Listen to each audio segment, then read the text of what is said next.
Praise the Lord, hallelujah. സ്നേഹമുള്ള സഹോദരങ്ങളെ, പ്രഭാതവന്ദനം. സുവിശേഷം വായിച്ചായിരുന്നു ഇന്നത്തെ സുവിശേഷത്തിൽ 10 കുഷ്ഠരോഗികൾ യേശുവിനെ നോക്കി സൗഖ്യപ്പെട്ടു. യേശു പറഞ്ഞു, നിങ്ങൾ സൗഖ്യപ്പെട്ടിരിക്കുന്നു, പോയി പുരോഹിതനെ കാണിച്ചു കൊടുക്കുക. അതാണ് സൗഖ്യത്തിൻ്റെ രണ്ടാമത്തെ ലക്ഷണം, രണ്ടാമത്തെ കാര്യം. എന്നാൽ അതിൽ ഒരാൾ മാത്രം തന്നിലേക്ക് നോക്കി തന്നിലെ സൗഖ്യം തിരിച്ചറിഞ്ഞു. നമ്മിൽ പലരും സൗഖ്യപ്പെട്ടെങ്കിലും നമ്മൾ സൗഖ്യം തിരിച്ചറിയുന്നില്ല. തമ്പുരാൻ ഇടപെട്ട കാര്യം നമ്മൾ തിരിച്ചറിയാതെ നമ്മൾ യാത്ര ചെയ്യുകയാണ്.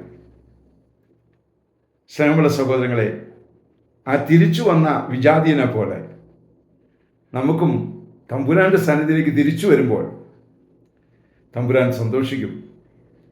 അതായത് അവൻ നമ്മിൽ ചെയ്തത് എന്താണെന്ന് നാം തിരിച്ചറിയുക എന്നുള്ളതാണ് ഏറ്റവും പ്രധാനം. അങ്ങനെ ഒരു കൃപ നമ്മിൽ സംഭവിക്കുവാൻ ആഗ്രഹിച്ചുകൊണ്ട് പ്രാർത്ഥിക്കാം. പരിശുദ്ധ അമ്മയെ സഹായിക്കണേ. വിശുദ്ധ യോസേപ്പിതാവേ, ഞങ്ങൾക്ക് വേണ്ടി പ്രാർത്ഥിക്കണമേ. പരിശുദ്ധാത്മാവേ, എഴുന്നള്ളി വരണേ. പരിശുദ്ധ പരമ ദിവ്യകാരുണ്യത്തിന് എന്നേരവും ആരാധനയും സ്തുതിയും പുകഴ്ചയും ഉണ്ടായിരിക്കട്ടെ. ആമേൻ.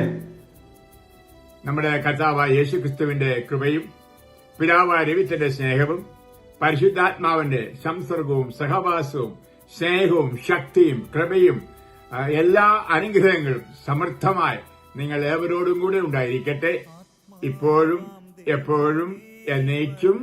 ആമേൻ.